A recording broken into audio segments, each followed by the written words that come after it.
Kisah Timun Mas dan Raksasa.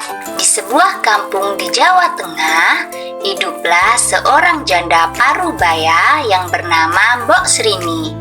Ia hidup sendiri sejak ditinggal mati suaminya beberapa tahun silam. Kesendirian membuat Mbok Srini menginginkan kehadiran seorang anak. Tiap hari ia berdoa agar Tuhan Yang Maha Kuasa memberikan seorang anak. Pada suatu malam, Mbok Srini bermimpi. Dalam mimpinya, Mbok Srini bertemu sesosok raksasa yang menyuruhnya pergi ke hutan untuk mengambil bungkusan kain berwarna putih di bawah pohon besar.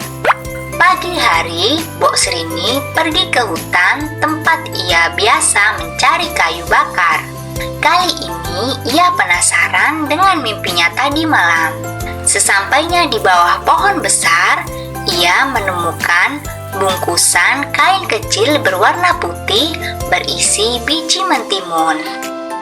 Tiba-tiba dari arah belakang Mbok Srini muncullah sesosok raksasa yang mirip seperti sosok raksasa yang ada di dalam mimpinya. Lalu raksasa itu berkata kepada Mbok Srini agar menanam biji mentimun. Kelak biji mentimun itu akan tumbuh menjadi seorang anak. Jika sudah dewasa, serahkanlah anak itu kembali untuk menjadi santapan.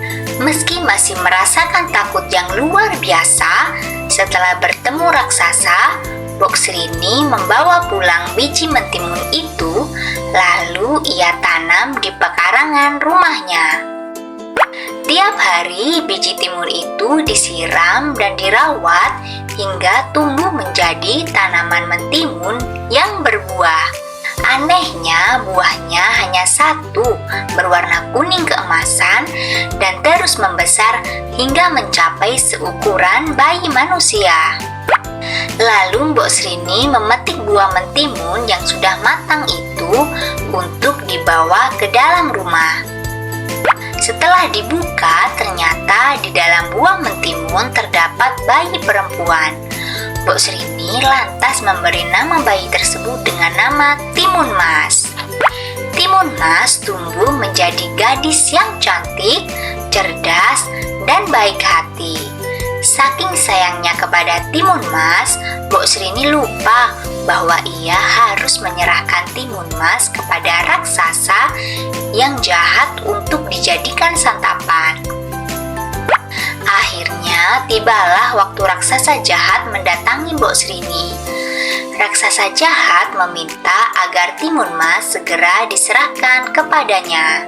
Agar tidak menjadi santapan raksasa, Mbok Srini meminta perpanjangan waktu 3 hari lagi dengan alasan Timun Mas sedang sakit, sehingga dagingnya tidak enak untuk dimakan. Raksasa menuruti permintaan Mbok Srini dan menunggu hingga 3 hari. Jika sampai 3 hari Timun Mas tidak diserahkan, maka Mbok Srini yang harus menjadi gantinya. Mbok Srini lalu pergi meminta bantuan Petapa Sakti yang tinggal di atas gunung. Petapa Sakti bersedia membantu Mbok Srini dengan menyerahkan 3 bungkusan.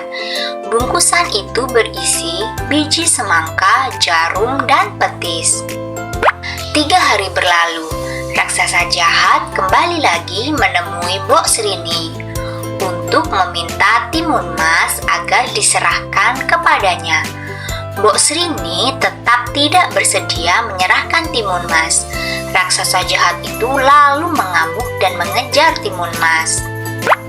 Saat terdesak, Timun Mas lalu menebarkan biji semangka yang diberikan Petapa Sakti.